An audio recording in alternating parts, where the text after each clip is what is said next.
کۆنگرەی حوتەمی یەکگرتووی ئیسلامی کوردستان کۆتایی هاتوو ئەمیندار و سەرکردایەتێکی نوێ هەڵبژێردران.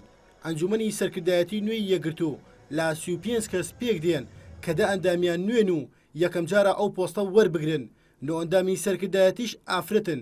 ئەندامانی کۆنگرەی ئەنجومەنی باڵای بەدواداچوونیان هەڵبژارد کە نۆ ئەندامیان هەیە و دوانیان ئافرەتن. ئەمینداری گشتی یەکگرتووش لا وتاری بوون بە ئەمینداریدیدا ڕایگەیاند ئەوان لەگەڵ سیستەمی پەرلەمانیدان. بێوا بکەین بە دڵسۆزی بکەوینە بینی ئەو لایەنانەی کە لێک دوورن. من بە شخصی ئەوەم کردووە لەو 4 ساڵە وەکو یەکگرتووش بێکمان ئەبێ هەنگاوی باشتر بنین لە وبارەوە بەبێ ئەوەی تەرەفی لایەک بی و دژ بە لایەک. تەبیعەتی ئیشەکە وایە ئەبێ دۆستی هەموو لایەک بی و جێی متمانی هەموو لایەکیش بی. ئەوە یەکگرتووە توانێت ئەوە بکە ئینشاڵڵا. جیاواز لە کۆنگرەکانی پێشووتر لەم کۆنگرەیەدا لە 155 ئەندامەکانی گەنج بوون و ئەندامێکی سەرکردایەتیش دەڵێ پێداچوونەوە بە سیستەمی کاری حیزبیدا دەکەن.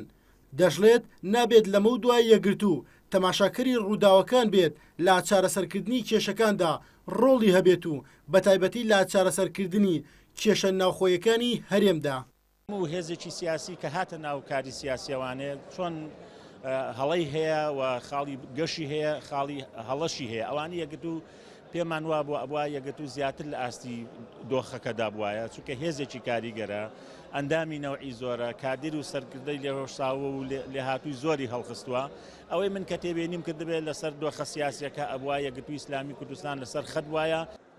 هەرچەندە یەکگرتووی ئیسلامی کوردستان خاوەنی زیاتر لە 800 مامۆستای ئاینیە بەڵام لەم کۆنگرەیەدا هیچ یەکێک لەو کاندیدانەی مامۆستای ئاینی بوون نەیانتوانی دەنگی تەواو بەدەست بێنن بۆ بوون بە ئەندامی سەرکردایەتی.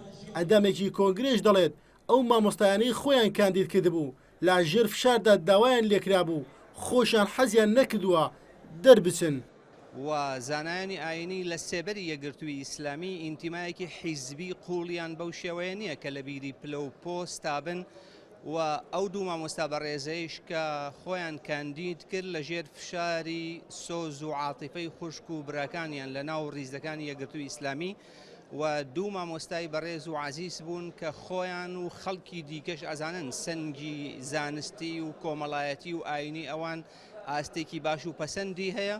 لە کۆنگرەی حوتی یەکگرتوودا 4 کەس کاندید بوون بۆ پۆستی ئەمیندار. لە یەکەم ڕۆژی کۆنگرەکەدا محەممەد فەرج ئەمینداری پێشوو کشایە و دوای 2 خولی هەڵبژاردن سەلاحەدین بەهادین وەک ئەمینداری گشتووی یەکگرتوو هەڵبژێردرایەوە. سەرکردەکانی یەکگرتووی ئیسلامی کوردستان هیوایان دەخواست کا کۆنگرە بە چەپڵە ڕێزان و بە دڵخۆشیەوە تەواو بێ.